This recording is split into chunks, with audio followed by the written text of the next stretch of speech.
Okay, good morning, everyone. Today we're going to talk about object-oriented programming, particularly classes. This is definitely something new that is very different from what we've been doing so far, but it's quite interesting and quite powerful. So really, I think you will enjoy it. It's really closer to what, how do you model real-world stuff, yeah? Please let me know if you're not hearing me, if there is any lagging. We'll deal with it as we go. Right. So objects. We've seen a lot of different types of data objects. So integer, float, string, list, dictionary, etc., tuples, and so on. Yeah? So these are all data types. Yeah. So types of objects that I can declare in a Python program and reason on them, do stuff with them. Okay, so what stuff can I do with objects or with these different data types? I can instantiate an object of one of these types. How? I just say a name of a variable is equal to a value, and that determines the type of this variable. So when I say x equal to 1 to 3, immediately I know that x is of type integer, and I store a place in memory called x with the value 1, 2, 3. So what I'm doing here is instantiation of an object of type integer. If I say s equal to hello, another example, that's an object of type string. Okay. Each type has an internal data representation. I don't really know how Python actually stores this in memory. We say that we always use this example, which is basically, there is a drawer in memory that I put a sticky note on with the name X or S, but how exactly this represented is not something that we discuss. Okay, just know that there is an internal data representation for each, object. Okay, with each type. So it's hidden for abstraction, because I really don't care about it, and it's not important to me. I know how to deal with integers, I know how to deal with strings. I know that strings has indices, so it's a list of characters, starts at 0, it ends at the length -1. So I really don't need to know exactly how this is internally represented. Okay, very good. The important thing is that every data type provides me with a list of methods or operations that can help me interact with the objects, do things with these objects of a particular type. Yeah. So for example, for integers, I know that I can do addition. So if I do 1 plus 5, I know that Python will interpret this as mathematical addition or integer addition, and it should give me back 6. However, if I do the same thing, the same operation, plus between strings, it does string concatenation. So depending on the type, the method, or the operation might mean different thing. Yeah? For every data type, there is a set of, possible operations or possible methods that I can apply on this type with their own semantics. So far, so good. Just recapping or introducing the topic. Let's see another example, more sophisticated data type, lists. How do I instantiate an object of type lists? Can anybody tell me? If you understood anything from the previous slide. Instantiate an object of type list.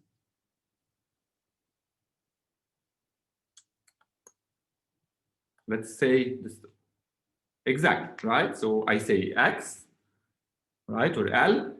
Here, Christina said, right, it's an empty list. That's how I instantiate an empty list. But I could also instantiate it as, a list with particular elements. Yeah. So I basically create a variable called X or L, and say use the assignment, so equal to instantiate an object of this type. So here it's a list of 4 elements, 1, 2, 3, 4. How are lists represented internally? Do we really know how it's represented internally? We know that there is a place in memory called L, which contains these 4 elements. But how is it represented internally? It's something we don't know and we don't care about. Yeah, this is really the take-home message here. We don't care about the internal representation. We just know that this is a type of an object, or, a data type, and I know how to interact with it. I can do all sorts of things. So how do I interact with lists? I can do all sorts of things on lists. Here are some examples of things I can do with lists. I can index a list. I can slice a list. I can concatenate two lists. I can find the length of a list, the minimum, the maximum, can delete an element from the list, and so on. I can append, extend, sort, all sorts of things I can do on a list. Yeah. So given a data type, particular data type here, we're talking about lists, there is supported methods that I can use to interact with this object. So far so good, nothing new. All right, now let's talk about what is new here. So object-oriented programming, OOP. Yeah, that's like the abbreviation for it.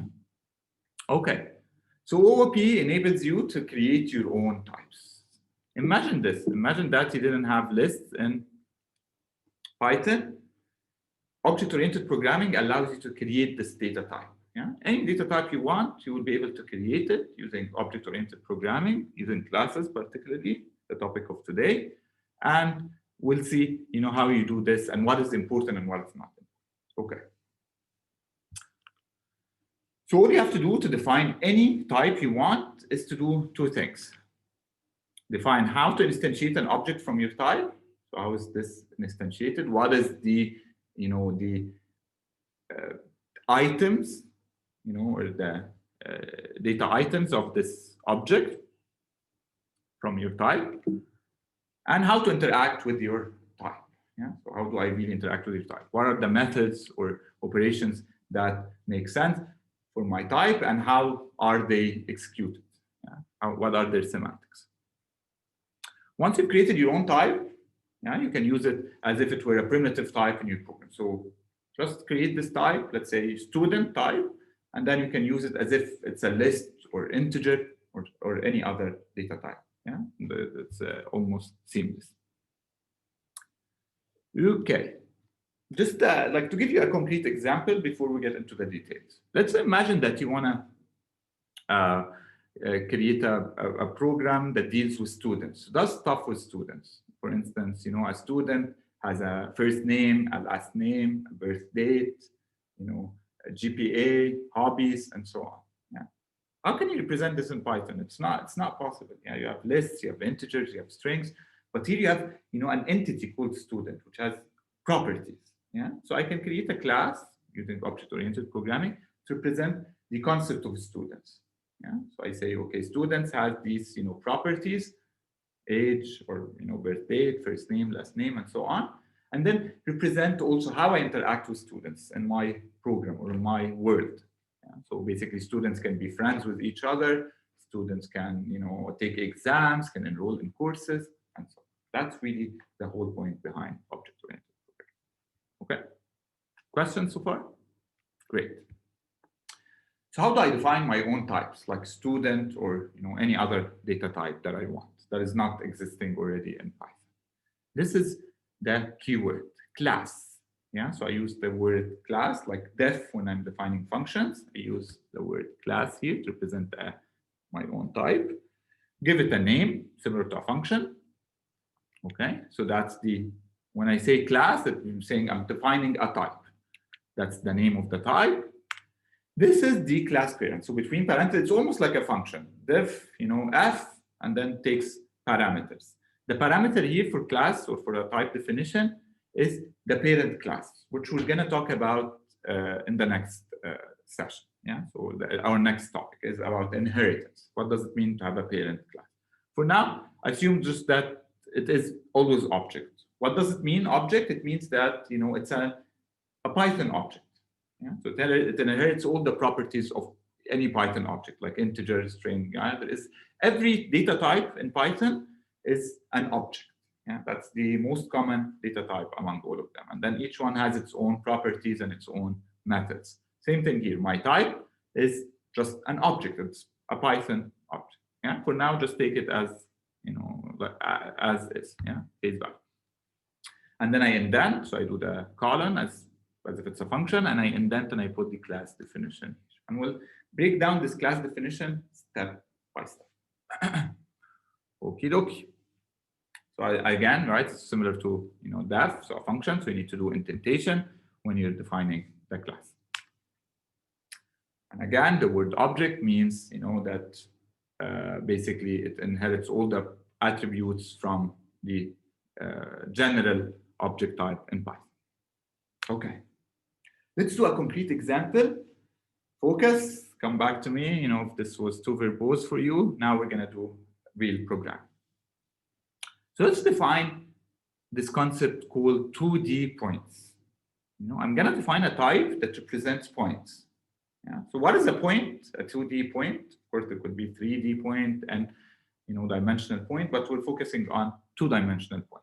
A two-dimensional point has two coordinates, x and y. All of you know that. Okay. So why do I need a type for this? Because really a point is an entity, it's a concept, yeah, which has an x coordinate and a y coordinate. Each one of them is definitely float, yeah, so that's the most general thing. But really, I want to represent this concept of a point. Yeah, so a point has two coordinates, x and y. I can do distance between points. I can do all sorts of things about points. Get the midpoint between 2 points and so on. Yeah, or find the average of n point and so on. So I want to represent this type, point that is not existent in my Python, my basic Python environment. Okay. So we need to define how to instantiate an object of type point. So how do I say, a variable x or a variable p is this particular point which has, x coordinate of 3.4 and y coordinate of minus 2.7. How do I do this in code? Yeah, so I'm able to create variables of type point. The second thing is how do I interact with the object of type point? Okay. So as an example for instantiation, again, I want to say, this is the, a point P has x coordinate 4.6 and y coordinate 2.4. And another point P2 has, x coordinate and y coordinate equal to 0, the origin, for instance, and so on. And how do I interact with the object of type point? So basically, how do I compute the distance between 2 points? How do I, compute the midpoint between 2 points, and so on, yeah, or etc. So far, so good. Okay. All right. This is Chinese for you. Now we're gonna try to break it down. So in principle, for now, every class or every data type that I want to define must have this function. This is called initiate, right? In it, the weird thing that you see here, this line here and line here is actually double scores. Yeah, so double underscore. So you say def, that's meaning saying, okay, def, what is that? It's a function. Yeah, so I'm defining the init function, the constructor. It's called the constructor, and it has, to say that this is the special function, the constructor that is used to instantiate a variable of this type. I use underscore underscore this keyword init underscore underscore.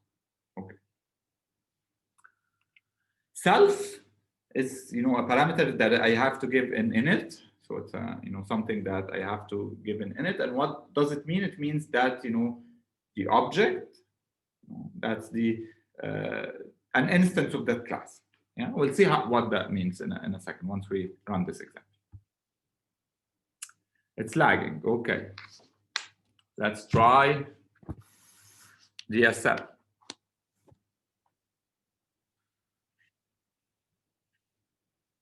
Still there? Can you hear me?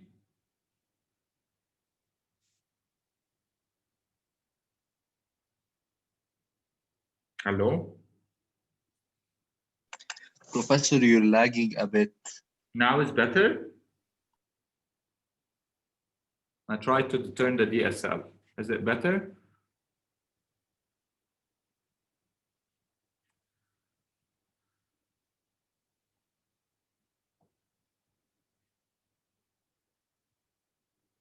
Now, is it better? Can you tell me? No? Not connected. Yeah, maybe I've lost you. Hello?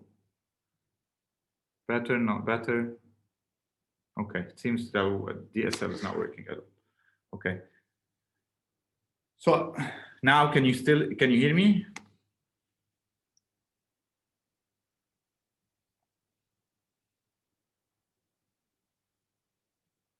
Okay.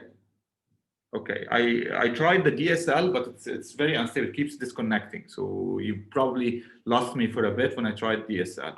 You're still lagging. Yeah. Not really sure what to do, guys. Are you facing the same issues with other lectures or just with me?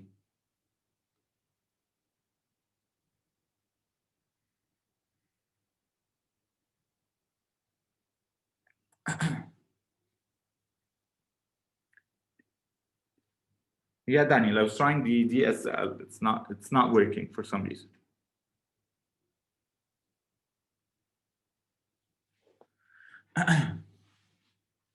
So again, can you hear me now?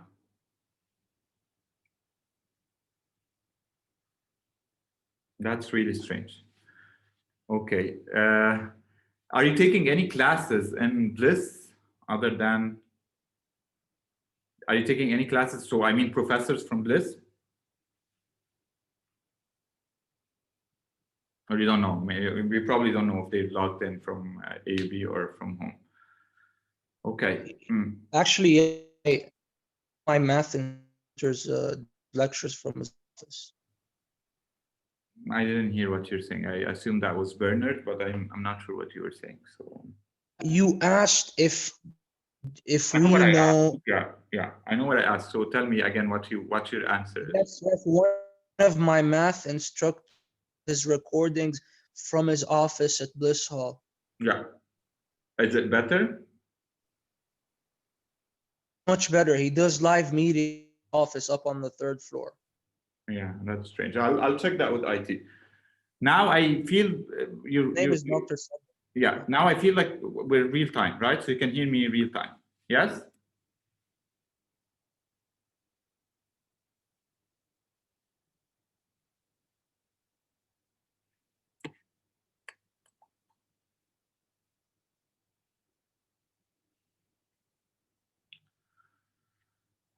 Okay.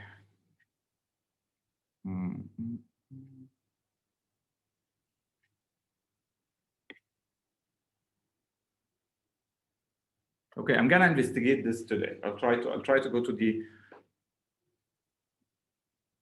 Yeah, I'll try to go to the IT and see what the issue is. Right? I honestly don't know. I mean, I'm at AUB. Supposedly the internet connection is better. Not sure what else can I do.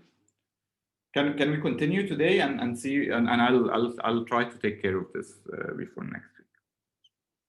Okay.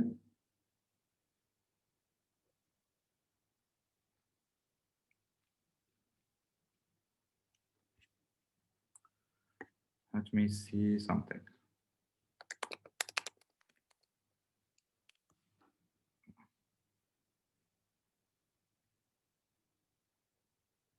Just give me a second. I'm trying.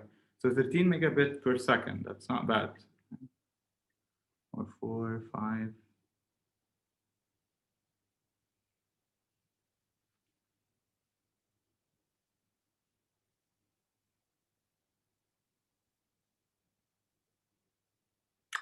Okay.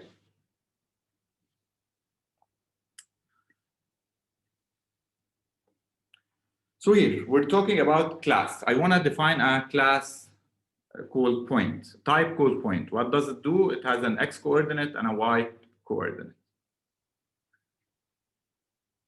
Okay.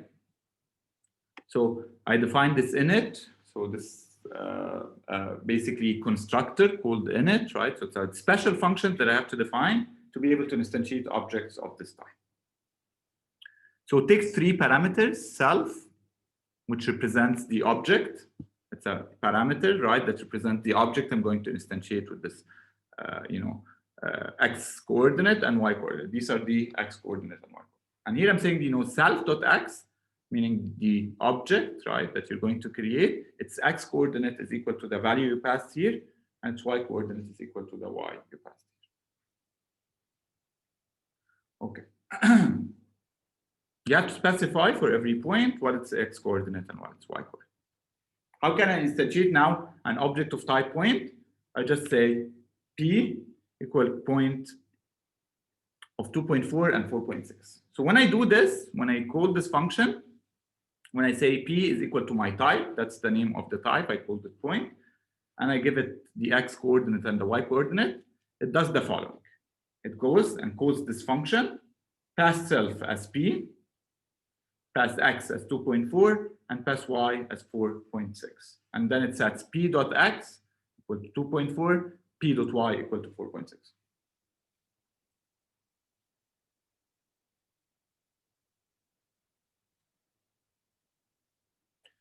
Self is a parameter. X is a parameter, Y is a parameter, right? What the function does, this initiate, is it sets self.x to the value X here, and sets self.y to the value Y here. Yeah? So it really does the following. When I call it, look at this. Look at the call. Here, this one. Let's analyze this call. Yeah? So I'm saying I'm creating a new object, P of type point. That's the name of the class, right? And it has two coordinates, X and Y.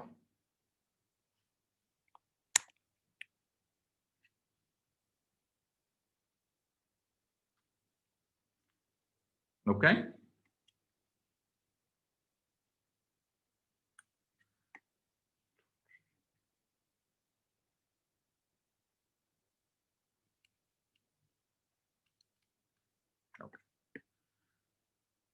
So it has, this is the type, that's the name of the type, okay? And this is the X, and this is the Y, okay? So when I call this, when I call, the name point, give it these two parameters, P is passed as self, okay? And now it's gonna do P dot X, right? So because I know every point has an X coordinate, it's gonna be equal to 2.4, and P dot Y is going to be equal to 4.6. Okay.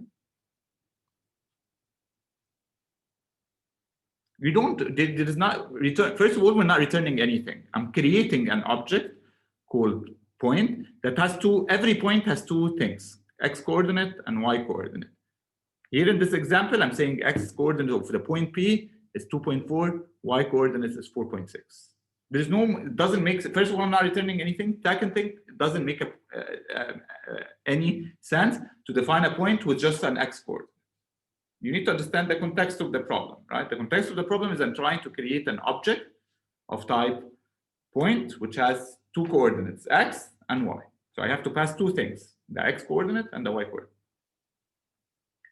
If you want to call it later, if you want to create, first of all, it's not calling a function, it's creating an object of type point. If I want to create an object of type point, I always have to pass two things, the X coordinate and the Y coordinate, because that's how it's defined. Yeah. So I can't say point of X. What is X, right? You need to pass two things, the X coordinate and the Y coordinate, to be able to create. Let me show you this. Let me show you this as code.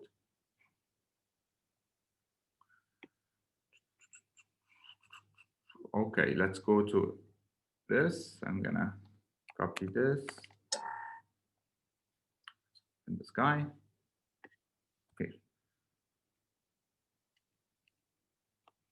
Okay, so I'm gonna do a class called point, which inherits from object. Yeah, just standard.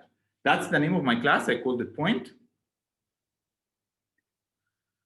Okay, and I'm gonna define here the initiate, the constructor. So I'm gonna say diff of init, and it takes what? Self, X, and Y. Okay, what does this function do? It sets self dot X equal to X and self dot Y equal to Y. We'll play with this a little bit, but let me just run what we had in the slide. Okay, only that. So all I did was this. Okay, that's the only thing I'm defining a class. And now I can use it as follows. I can say P is equal to point of 3.4 and 5.6. Right? That's what I've done so far. And then I'm going to say print P dot X, so the X coordinate of Y, and P dot Y. Okay, so print X coordinate of P is, okay, comma P dot X, and print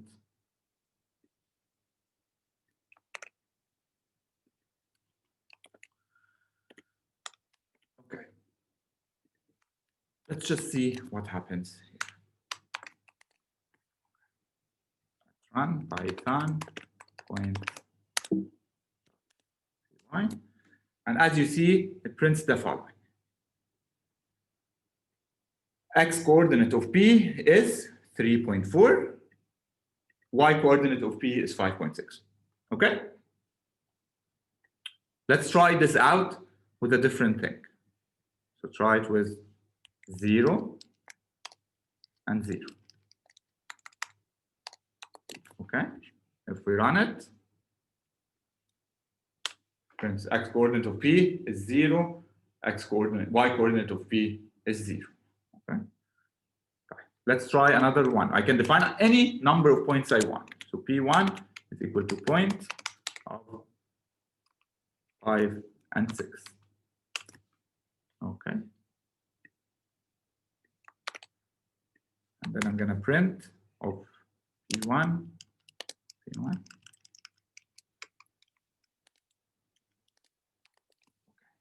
So what's going to happen here when I do this? If I run it, it's going to print first for the X. So here is for the P. X coordinate of P is 0, Y coordinate of P is 0, and then it's going to print, X coordinate of P1 is 5, Y coordinate of P1 is 6. What do you mean by that, Khaled? Be more specific. So define something that already exists. Like, create a type that already exists. Is that what you're asking? No, of course, right? Integer, string, all of this, you cannot, right? You have to create a new type that doesn't exist. That's the whole point. Okay, other questions? Good. Right, let's try, to play a little bit with this, to give you the semantic of this. I can call this A and B, okay? I'm passing arguments, I can call them anything. In that case, right, I have to say self.x equal to A, self.y equal to B, okay? I can do that. That would completely work as well. So all I changed here was I'm passing two values, call them A and B, and I'm defining two properties for a point. A point has two properties, X and Y. So I'm using self.x, self.y. Okay, now I can do the same, and it exactly works as before. Yeah, so these two arguments doesn't have to be exactly the same as the properties of a point or my object, yeah, or my data type. You can use anything, but that usually the tradition is to use the same variable names. Yeah, so that's just a convention. Okay, and now it doesn't recognize X, it doesn't recognize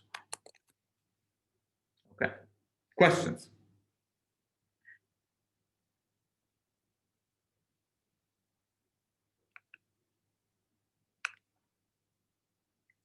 Okay.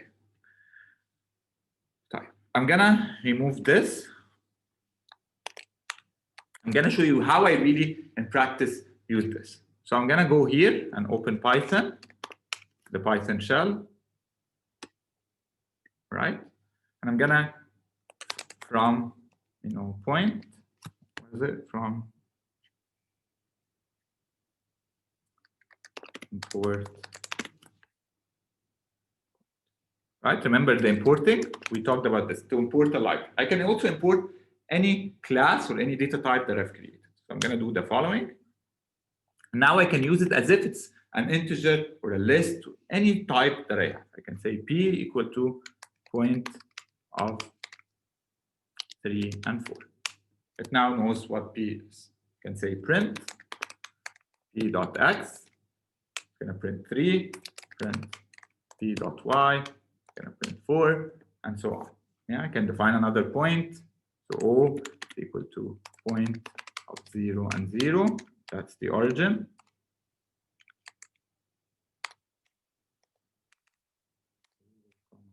0. And now I can say print O dot X, print 0. Oh, okay. Oops. Python for point export. Okay. Now I can define O as point of 0, 0. Then I can say print O dot X, print 0. O dot X is going to print 0, and then print O dot Y. Print. Okay, that's all we've been doing so far. Okay. So what? Just to break this down again, this is going to create an object of type point. Its X coordinate is 3. Its Y coordinate is 4. So it's passing these, right? 3 things to the instructor, the init. P as self, 3 as X, 4 as Y. And then it sets P dot X equal to 3, P dot Y equal to 4. Same thing here, right? Passes X and Y as 0 and 0. Okay. How do I access, a value like the X coordinate of a point or the Y coordinate of a point? I use this dot to access it.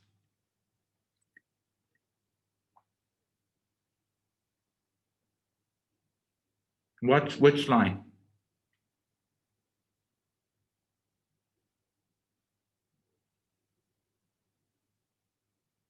Yeah. Yes, it is enough, right? Any library you want to import, or any class you want to import, or data type you want to import, dedicated, all you have to do is just say from the name of the file, import what class, or from point, import asterisk, which imports everything that is defined there. Okay.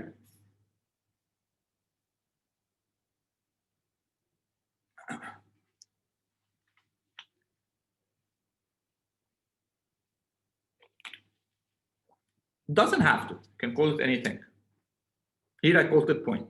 Yeah, doesn't have to be the same name.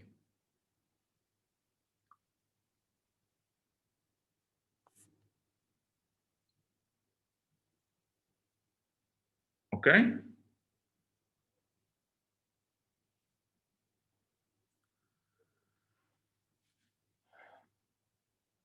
Yeah. Yeah, the object. Yeah. Okay. So data attributes of an instance, like X and Y here, are called instance variables or instance properties. Yeah. So X and Y here, you can refer to them as the instance variables, the point variables, or the point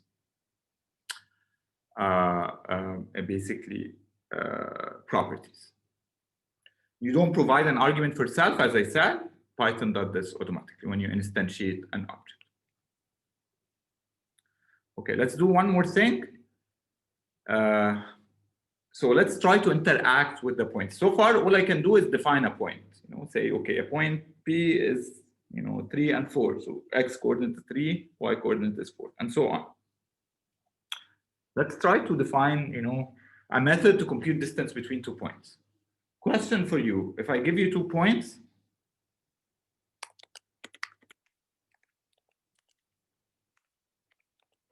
P1 equal to X1 and X2, I'm gonna send it in the chat, yeah? And P2 equal to X2, Y2. So the coordinate, the X and Y coordinate. How can you compute the distance between these 2 points? Mathematically, not in code. Can anybody tell me?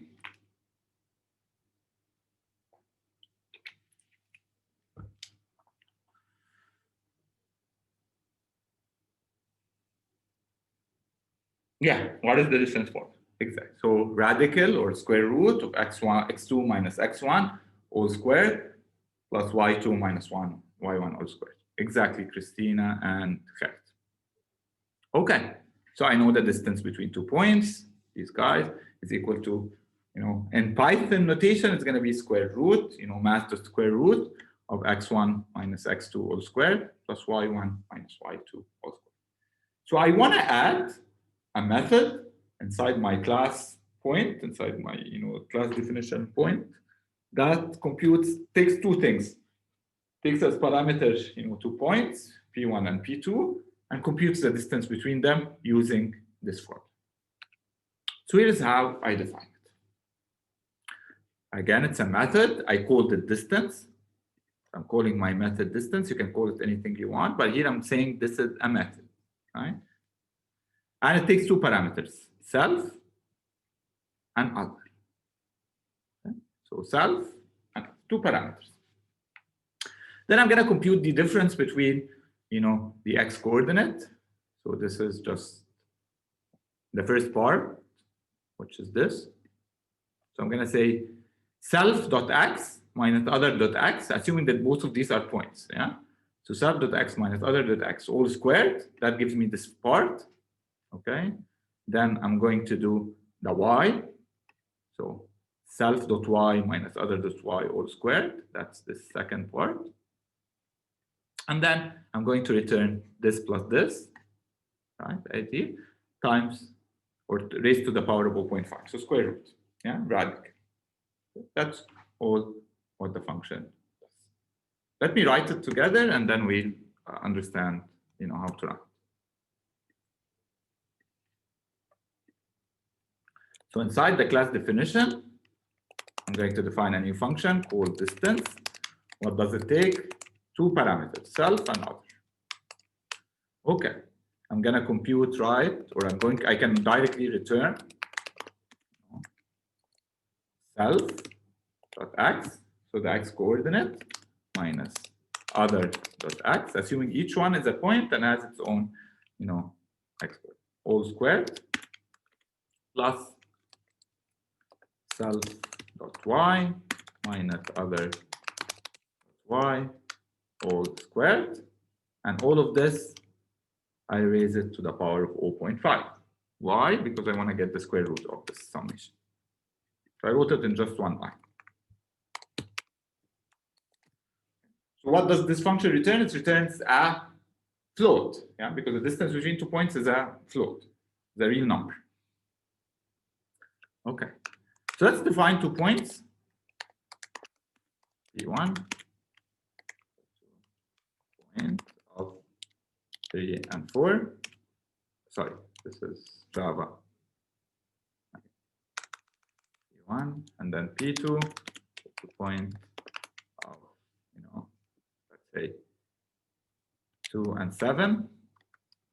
And then I want to compute the distance between these 2 points. How do I call this function? How do I use this function, right? Distance. Any thoughts? It's now part of the methods for the type point. How can I use it to compute the distance between these 2 points? Any thoughts?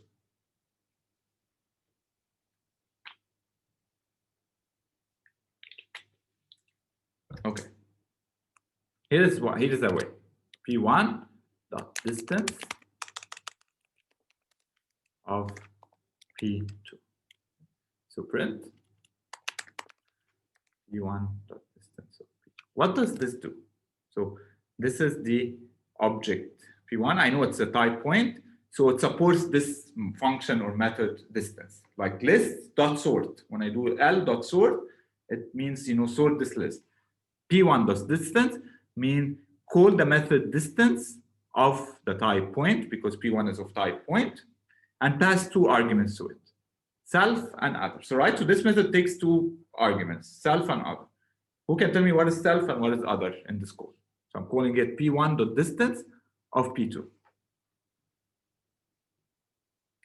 What is self? What is other? So when I call this function, it's gonna take 2 things, right? One is self and one is other. Any thoughts?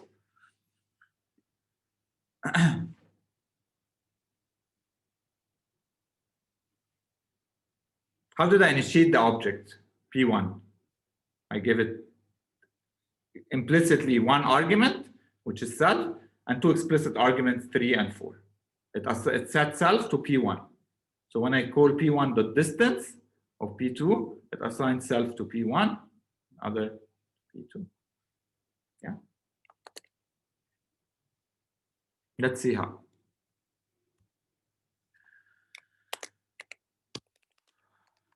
Okay,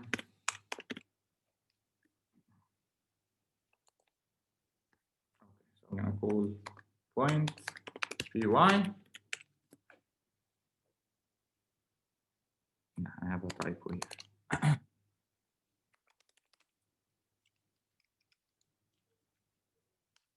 And here is what it prints, right? It's the distance between these 2 points. It's an imaginary number for some reason. Yeah, I don't know why, but where is that, this value? Maybe we computed this wrong. Can somebody tell me if this is correct? Whole squared. Ah, yeah. Nobody is following anything. This is how we do power in Python. Okay. So it gives me this distance.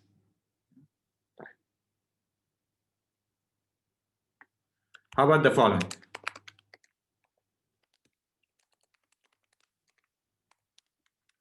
What do you expect it to do? When I write this and call the program again, what is it going to do? I don't know if you're still there or not. I honestly have no idea. I feel like I'm talking to myself at this stage. 0. Why 0, Khaled? And all I did was change. Ah, sorry. Yes, you're right. It's 0. Correct. Yes, because I'm doing distance between P2 and itself. I meant this, to be honest with you. But good point. Good catch. So this one, if I do P2, the distance of P1, what does it print?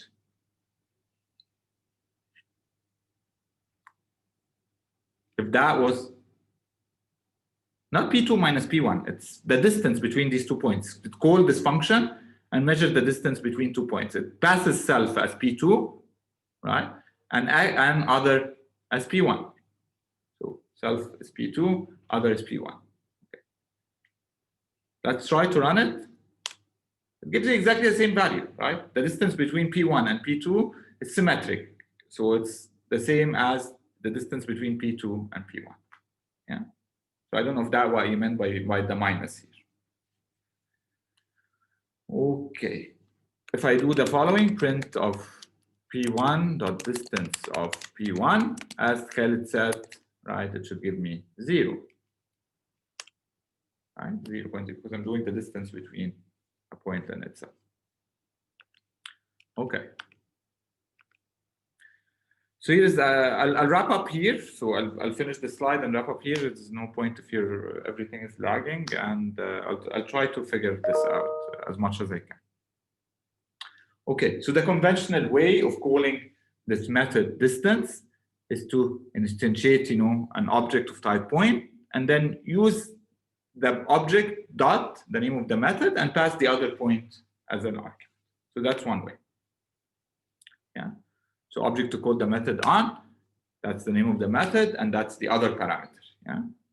So self is going to be implied as P, because this is the one calling this function. Here's another way of doing it, which is to use the name of the class, and now you pass 2 parameters to it. So here I'm using the name of the class to distance, and I'm saying P, origin. So I'm passing 2 parameters, right? One is P, which is going to be assigned to self. The other is origin, which is going to be assigned to other. Yeah, it should give me exactly the same thing. Here's what I mean by this. So if I do the following, print point. So now it's the name of the class dot distance. I can also do that, right? And now I have to pass 2 arguments because I'm not calling it with a particular object. So self would not be passed implicitly. Okay. Now I can run it. Should give me exactly the same value. 3.162, like these guys. All right. We stop here. Please check the recording if you had a lot of difficulties with the lagging. Yeah, I apologize for this, but I honestly don't know why it's happening with me. There's nothing on this assignment related to objects or classes, so you shouldn't worry too much. Yeah, you should just focus on dictionaries when it comes to the assignment, and we'll continue on Monday. Hopefully things will be better. All right, everyone, take care.